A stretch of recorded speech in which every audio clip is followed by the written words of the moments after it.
Welcome to विमान study guys. आज है 18 जून 2020 और 18 जून 2020 से संबंधित जितने भी करंट अफेयर बनते हैं उन पर हम डिस्कशन करेंगे और इनसे रिलेटेड जो फैक्ट और क्वेश्चंस होगी उन पर भी हम विस्तृत चर्चा करेंगे। तो अगर आप हमारे चैनल पर नए हैं तो चैनल को सब्सक्राइब कर लें, साथ ही साथ बेल नोटिफिकेशन प्रेस कर लें ताकि हमारे पास से कोई भी कम्पिटिटिव वीडियो अपलोड हो तो उसकी नोटिफिकेशन सबसे पहले आप तक पहुँचे। और अगर आपने हमारे चैनल को ऑलरेडी सब्सक्राइब कर लिया है तो चैनल को मैक्सिमम शेयर करें अपने फ्रेंड्स को। और आज की करंट अफेयर की पीडीएफ फाइल आप हमारे डिस्क्रिप्शन बॉक्स में जाकर डाउनलोड कर सकते हैं, वहाँ पे लिंक प्रोवाइड की गई है। तो गाइस वीडियो को शुरू से लेकर लास्ट तक ध्यान से देखिए। अगर वीडियो आपको अच्छी लगती है, हेल्पफुल लगती है तो वीडियो को ज़्यादा से ज़्यादा लाइक करें और वीडियो को शेयर करें। तो चलिए बढ़ते हैं आज की करंट अफेयर पर। तो आज की करंट अफेयर का सबसे पहला क्वेश्चन, 17 जून को विश्व भर में कौन सा दिवस मनाया जाता है? तो इसका करेक्ट आंसर हो जाएगा ऑप्शन ए, विश्व मरुस्थलीकरण और सूखा रोकथाम दिवस। ये विश्व भर में हर साल 17 जून को मनाया जाता है, याद रखेंगे इसको गाइस। और दोस्तों अगर हम बात करें कि इसको मनाया क्यों जाता है और इसको कौन इसकी अगुवाई करता है, तो जो है विश्व मरुस्थलीकरण और सूखा रोकथाम दिवस यानी world day to combat desertification and drought हर साल 17 जून को मनाया जाता है। और इस दिवस को मनाने का उद्देश्य अंतर्राष्ट्रीय सहयोग से बंजर और सूखे के प्रभाव का मुकाबला करने के लिए लोगों में जागरूकता फैलाना है। जो ज़मीनें बंजर होती हैं या बंजर होती चली जा रही हैं या जो सूखे के कारण जहाँ पे फसल की पैदावार नहीं हो पा रही है, तो इन सब चीज़ों में के लिए जागरूकता फैलाने के लिए लोगों के अंदर इस दिन को सेलिब्रेट किया जाता है। और इस दिन को मनाता है यूनाइटेड नेशन, ठीक है, याद रखेंगे इस दिन को मनाता है यूनाइटेड नेशन। और अगर हम यूनाइटेड नेशन की बात करें तो यूनाइटेड नेशन का हेडक्वार्टर कहाँ पे गाइस? इसका है न्यूयॉर्क, यूनाइटेड स्टेट्स। और इसके सेक्रेटरी जनरल यानी महासचिव कौन है? Antonio Guterres. और इसकी स्थापना हुई थी 24 अक्टूबर 1945 को, याद रखेंगे 24 अक्टूबर 1945 को। वेरी इंपॉर्टेंट, एग्जाम में अक्सर पूछा जाता है ये सवाल, ठीक है, तो याद रखेंगे। और अगर हम बात करें कि इस साल की जो है विश्व मरुस्थलीकरण और सूखा रोकथाम दिवस की थीम क्या है, तो दोस्तों इस साल की जो वर्ल्ड 2020 जो world day to combat desertification and drought की जो थीम है वो है फूड, फीड एंड फाइबर। ये 2020 की थीम है, याद रखेंगे, ठीक है। चलिए बढ़ते हैं नेक्स्ट क्वेश्चन पर। तो नेक्स्ट क्वेश्चन है गाइस, फीफा के द्वारा जून के लिए जारी वर्ल्ड रैंकिंग में भारतीय पुरुष फुटबॉल टीम कौन से स्थान पर रही? फीफा, आज इसको कहते हैं फीफा यानी फेडरेशन इंटरनेशनल फुटबॉल एसोसिएशन, ठीक है। तो इसके द्वारा जून के लिए जारी वर्ल्ड रैंकिंग में भारतीय पुरुष फुटबॉल टीम किस स्थान पर रही गया? जिसका करेक्ट आंसर हो जाएगा ऑप्शन बी, 108वें स्थान पर, ठीक है, 108वें स्थान पर रही है टीम, इंडिया की टीम। और दोस्तों बात करें कि अगर इंडिया 108वें स्थान पर है तो जो है फर्स्ट, सेकेंड और थर्ड स्थान पर कौन है? तो गाइस फर्स्ट स्थान जो है प्राप्त किया है किसने? फ्रांस ने। फ्रांस फर्स्ट प्लेस में रहा है, ठीक है, ये फर्स्ट। और सेकंड स्टेज पर रहा है ब्राज़ील और थर्ड स्टेज पर रहा है उरुग्वे, ठीक है, याद रखेंगे उरुग्वे कंट्री है, ये तीसरे स्थान पर रही है। और जैसा कि आंसर में दिया हुआ कि ऑप्शन बी भारत किस स्थान पे था? 108वें स्थान पे था, ठीक है। तो फर्स्ट प्लेस पे कौन था? फ्रांस, सेकंड पे ब्राज़ील और थर्ड पे उरुग्वे। और यहाँ पे अगर हम बात करें आगे फीफा की, तो जगह इस फुटबॉल एसोसिएशन है। अगर इसकी बात करें तो इसके जो प्रेसिडेंट हैं गियानी इन्फैंटिनो और हेडक्वार्टर कहाँ है? Zurich, Switzerland. और इसकी स्थापना कभी हुई थी? 21 मई 1904 को। और सीनियर वाइस प्रेसिडेंट इसके वर्तमान में कौन है? सलमान बिन इब्राहिम अल खलीफा, ठीक है, इतना याद रखेंगे। चलिए बढ़ते हैं नेक्स्ट क्वेश्चन पर। तो अगला क्वेश्चन है क्वेश्चन नंबर 3, किसने क्रिकेट ऑस्ट्रेलिया के सीईओ के पद से इस्तीफा दे दिया है? तो गाइज अभी हाल ही में जो है केविन रॉबर्ट्स ने, ऑप्शन बी करेक्ट हो जाएगा, केविन रॉबर्ट्स ने अभी जो है क्रिकेट ऑस्ट्रेलिया के सीईओ के पद से इस्तीफा दे दिया है। तो गाइज ये हैं केविन रॉबर्ट्स, ठीक है, ये क्रिकेट ऑस्ट्रेलिया के क्या सीईओ थे, अभी हाल ही में इस्तीफा दे दिया है। और अगर इनकी बात की जाए तो इन्होंने अपने कार्यकाल में आर्थिक तंगी के कारण यानी फाइनेंशियल लॉस के कारण 80% कर्मचारियों को काम से निकाल दिया था। और अब जैसे इन्होंने इस्तीफा दे दिया है तो इनके बाद जो अंतरिम जो है क्रिकेट ऑस्ट्रेलिया के जो अंतरिम सीईओ हैं वो है हाकले, ठीक है, याद रखेंगे हाकले। और अगर हम बात करें ऑस्ट्रेलिया की दोस्तों, यहाँ वर्ल्ड मैप में आप ऑस्ट्रेलिया देख सकते हैं, ये रेड स्पॉट ये पूरा ऑस्ट्रेलिया है। और यहाँ की कैपिटल क्या है, कैनबेरा। और करेंसी क्या चलती है, ऑस्ट्रेलियन डॉलर। और यहाँ की जो रानी कौन है, एलिजाबेथ सेकेंड। और गवर्नर यहाँ गवर्नर जनरल कौन है, डेविड हर्ली। और यहाँ की अगर प्राइम मिनिस्टर की बात की जाए, पीएम कौन है यहाँ के, तो पीएम है स्कॉट मॉरिसन। ठीक है, ये इतना याद रखें। चलिए बढ़ते हैं नेक्स्ट क्वेश्चन पर। नेक्स्ट क्वेश्चन गाइस, किस बैंक ने सूक्ष्म लघु और मध्यम उद्यमों यानी एमएसएमई के लिए सुरक्षा सैलरी अकाउंट सेवा शुरू की है? किस बैंक ने सुरक्षा सैलरी अकाउंट शुरू किया है गाइस? तो इसका करेक्ट आंसर हो जाएगा option A, Airtel payment bank. ठीक है, एयरटेल पेमेंट बैंक ने अभी हाल ही में एमएसएमई के लिए सुरक्षा सैलरी अकाउंट सेवा शुरू की है।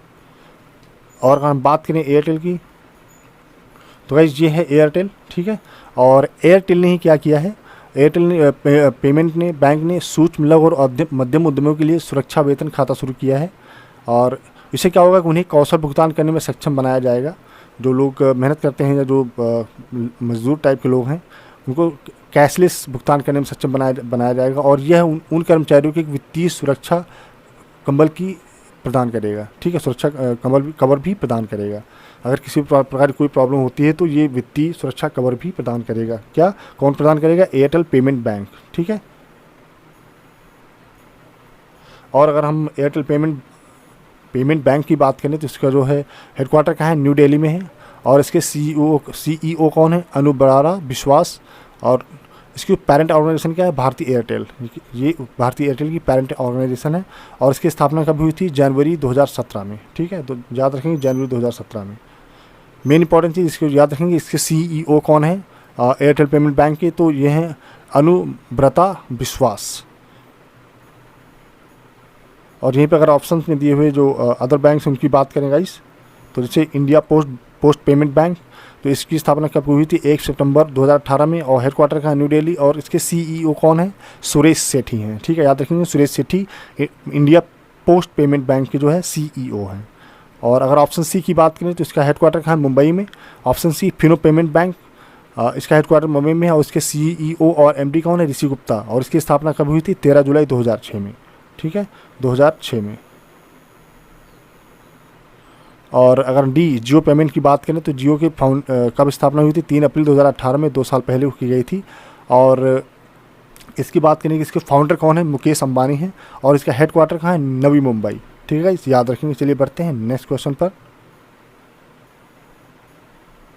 तो next question guys, question number 5, Uttarakhand के प्रसिद्ध लोक गायक का नाम बताइए जिनका हाल ही में निधन हो गया। तो गाइस इसका करेक्ट आंसर हो जाएगा ऑप्शन सी, हीरा सिंह राणा। ठीक है, तो ये क्या है, उत्तराखंड के एक प्रसिद्ध लोक गायक हैं जिनका अभी हाल ही में निधन हुआ है। तो गाइस ये हैं हीरा सिंह राणा। ठीक है, और ये क्या है, उत्तराखंड के प्रसिद्ध लोक गायक थे। और जो है हाल ही में उन्हें दिल्ली सरकार द्वारा गढ़वाल, कुमाऊनी और जौनसारी अकादमी का उपाध्यक्ष नियुक्त किया गया था। लेकिन असामयिक मृत्यु उनकी जो है अभी हाल ही में हो गई। तो ये याद रखेंगे। और यहाँ पे अगर हम बात करें उत्तराखंड जैसे आया स्टेट, उत्तराखंड की बात की जाएगा इस, तो उत्तराखंड की जो कैपिटल है, एक है गैरसैंण जो समर ग्रीष्मकालीन कैपिटल है। अभी हाल ही में इसको गैरसैंण को जो है हाल ही में जो है बनाया गया है कैपिटल। और देहरादून जो है शीत ऋतु की जो है कैपिटल है। और यहाँ गवर्नर कौन है, बेबी रानी मौर्य। और चीफ मिनिस्टर कौन है, त्रिवेंद्र सिंह रावत। और चीफ जस्टिस यहाँ के कौन है, उत्तराखंड के चीफ जस्टिस रमेश रंगनाथन है। ठीक है, याद रखेंगे रमेश रंगनाथन। चलिए बढ़ते हैं नेक्स्ट क्वेश्चन पर। गाइस क्वेश्चन नंबर 6, सीबीआईसी के अध्यक्ष द्वारा पूरे भारत में किस एप्लीकेशन का शुभारंभ किया गया? गाइस इसका करेक्ट आंसर हो जाएगा ऑप्शन ए, ई ऑफिस। ठीक है, तो सीबीआईसी मतलब इनडायरेक्ट टैक्सेस एंड कस्टम्स, ये डिपार्टमेंट है जिसके क्या हुआ कि अध्यक्ष द्वारा पूरे भारत में किस एप्लीकेशन का, ई ऑफिस एप्लीकेशन का जो है शुभारंभ किया गया है।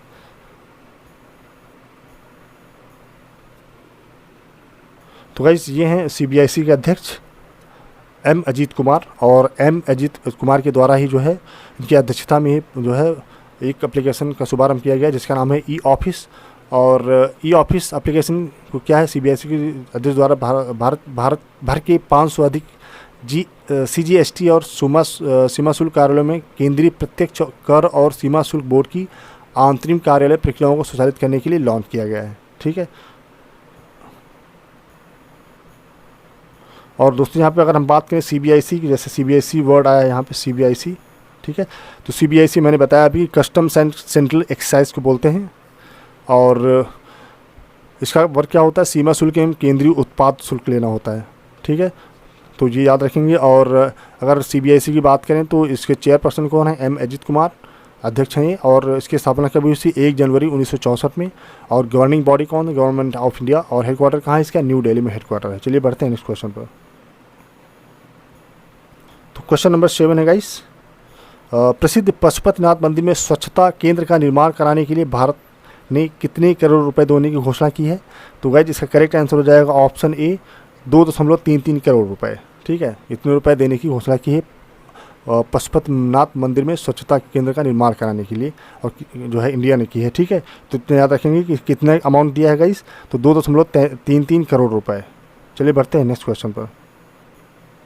और गाइस इसी क्वेश्चन में थोड़ा सा बात कर लेते हैं कि जो ये जो है नेपाल को जो दिया गया है निर्माण कराने के लिए, जो अमाउंट दिया गया है, ये किस परियोजना के तहत दिया गया है। तो गाइस इस परियोजना का निर्माण नेपाल भारत मैत्री विकास साझेदारी के तहत दिया जाएगा। ठीक है, याद रखेंगे, नेपाल भारत मैत्री विकास साझेदारी के तहत ये अमाउंट नेपाल को दिया जा रहा है कि प्रसिद्ध पशुपतिनाथ मंदिर में स्वच्छता केंद्र का निर्माण किया जाए। चलिए बढ़ते हैं नेक्स्ट क्वेश्चन पर।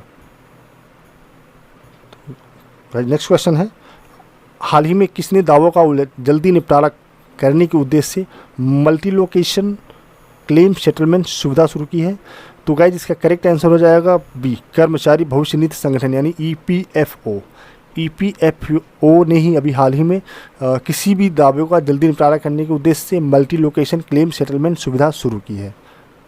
ठीक है, और अगर हम बात करें यहाँ पे EPFO की यानी कर्मचारी भविष्य निधि संगठन की, तो गाइस ये है EPFO। ठीक है, और इसी ने EPFO ने यानी कर्मचारी भविष्य निधि संगठन ने ही जो है लोगों के जो दावे होते हैं, दावों का जल्दी निपटारा करने के उद्देश्य से मल्टी लोकेशन क्लेम सेटलमेंट सुविधा शुरू की है, और जिसके तहत EPFO के किसी भी क्षेत्रीय कार्यालय से किसी भी तरह के दावे का निपटारा किया जा सकेगा आसानी से। ठीक है, तो इतना याद रखेंगे। चलिए बढ़ते हैं नेक्स्ट क्वेश्चन पर। सॉरी गाइज, इसी में थोड़ा बात कर लेते हैं कि जो EPFO employ provident fund organization, अगर इसकी बात करें तो इसका जो है इसकी स्थापना कब हुई थी, 4 मार्च 1952 में हुई थी, और इसका हेडक्वार्टर कहाँ है, न्यू दिल्ली में। याद रखेंगे, इसका हेडक्वार्टर कहाँ है, न्यू दिल्ली में। चलिए बढ़ते हैं नेक्स्ट क्वेश्चन पर। तो गाइज नेक्स्ट क्वेश्चन है क्वेश्चन नंबर 9, ICICI बैंक ने अपने सैलरी खाता ग्राहकों के लिए तत्काल ऑनलाइन ओवरड्राफ्ट सुविधा, कौन सी सुविधा शुरू की है गाइज। तो इसका करेक्ट आंसर हो जाएगा option B, insta flexi cash. Option B, insta flexi cash, इसको याद रखेंगे। और अगर हम बात करें जो है इंस्टा फ्लेक्सी कैश की, तो गाइज जो ICICI बैंक के वेतन खाता ग्राहकों को दी जाने वाली एक सुविधा है ये। ठीक है, जो ICICI बैंक के जो खाता धारक हैं, अकाउंट होल्डर्स हैं, उन ग्राहकों को दी जाने वाली एक सुविधा है, और जिसके तहत वे अनप्लान्ड या रिकरिंग एक्सपेंसेस को पूरा करने के लिए क्रेडिट या ओवरड्राफ्ट सुविधा का लाभ उठा सकते हैं। और पूरी प्रक्रिया एक एंड टू एंड पूरी तरह से डिजिटल सुविधा है, जिसका लाभ बैंक के इंटरनेट बैंकिंग प्लेटफॉर्म का उपयोग करके लिया जा सकता है। ठीक है, तो इतना याद रखेंगे कि जो है ये सुविधा किसने शुरू की है, ICICI बैंक ने। और यहाँ पे अगर हम बात करें ICICI बैंक की, तो इसके CEO कौन है, CEO chief executive officer Sandeep Bakshi हैं, और हेडक्वार्टर कहाँ है, मुंबई। और इसकी स्थापना जो किसके माध्यम से हुई थी, industrial credit and investment corporation of India, इसके माध्यम से हुई थी। और इसकी स्थापत्य कब हुई थी, किस सन में, जून 1994 में वडोदरा में इसकी स्थापना की गई थी स्टार्टिंग में। ठीक है, इतना याद रखेंगे। चलिए बढ़िया बढ़ते हैं नेक्स्ट क्वेश्चन पर। तो गाइस क्वेश्चन नंबर 10 है, उस भारतीय शेफ का नाम बताइए जिसने हाल ही में न्यूजीलैंड की पहली वर्चुअल शेफ प्रतियोगिता quality and jet culinary cup 2020 जीती है। तो गाइज इसका करेक्ट आंसर हो जाएगा ऑप्शन ए, अंगद सिंह राणा। अंगद सिंह राणा ने क्या है, न्यूजीलैंड की पहली वर्चुअल शेफ प्रतियोगिता quality and jet culinary cup 2020 जीता है। और अगर हम बात करें अंगद सिंह राणा की, दोस्तों ये हैं अंगद सिंह राणा, जिन्होंने न्यूजीलैंड में जो है quality and jet culinary cup 2020 जीता है, इसको याद रखेंगे। चलिए बढ़ते हैं नेक्स्ट क्वेश्चन पर। तो आज की करंट अफेयर का क्वेश्चन नंबर 11 और सबसे लास्ट क्वेश्चन, उस अंतर्राष्ट्रीय और बहुहितधारक का पहल का नाम बताइए जो जिम्मेदारी पूर्ण विकास के साथ साथ आर्टिफिशियल इंटेलिजेंस के उपयोग के लिए शुरू किया गया है। तो इसका गाइज करेक्ट आंसर हो जाएगा option B, global association on artificial intelligence. ठीक है गाइज, सॉरी गाइज, इसका करेक्ट ऑप्शन हो जाएगा ऑप्शन डी। ठीक है, global partnership on artificial intelligence. ठीक है, तो जो है उस अंतर्राष्ट्रीय बहुधारक पहल का नाम बताइए। ये वही पहल है जो आर्टिफिशियल इंटेलिजेंस के उपयोग के लिए शुरू की गई है। और अगर हम बात करें कि आर्टिफिशियल इंटेलिजेंस पर ग्लोबल पार्टनरशिप एक अंतर्राष्ट्रीय और बहुधारक पहल है जिसे जिम्मेदारी विकास के साथ साथ आर्टिफिशियल इंटेलिजेंस के उपयोग के लिए शुरू किया गया है। और यह मानवाधिकारों, समावेश, विविधता, नवाचार और आर्थिक विकास के आधार पर आर्टिफिशियल इंटेलिजेंस के जिम्मेदार विकास और उपयोग मार्गदर्शन करने के लिए एक अंतर्राष्ट्रीय और बहुहितधारक क्या है, पहल है। ठीक है, तो इतना इसको याद रखेंगे कि उस अंतर्राष्ट्रीय बहुहितधारक पहल का नाम बताइए जो जिम्मेदारी विकास के साथ साथ आर्टिफिशियल इंटेलिजेंस के उपयोग के लिए शुरू की गई है। तो गाइस इसका करेक्ट आंसर हो जाएगा option D, global partnership on artificial intelligence. ठीक है, इसको याद रखेंगे। तो गाइस ये थी आज की करंट अफेयर। आज करंट अफेयर से रिलेटेड कोई क्वेरी, कमेंट या सजेशन अगर आप हमें देना चाहें तो आप हमारे कमेंट बॉक्स